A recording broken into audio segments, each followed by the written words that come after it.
Hello guys, in this video I'm going to show you how to add credit to your Zalando account. But before that, don't forget to subscribe and leave a comment down below, because at 10,000 subscribers I'm going to show you my whole YouTube revenue statistics and growth strategy. So without further ado, let's just jump right into it. First we have to open up the Zalando app.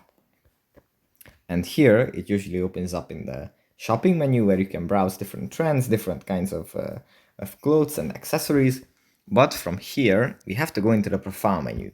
You have to tap on this little person icon in the top right corner. After we tap on this, we can see this menu. From here, we have to select personal details from the overview section.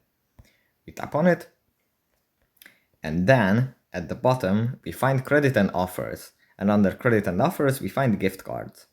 If we tap on this, then we can check our current credit and add credit to our account by redeeming a gift card. If we have a gift card, we type in the code of the gift card, then tap add credit, and then there's going to be some money on our account.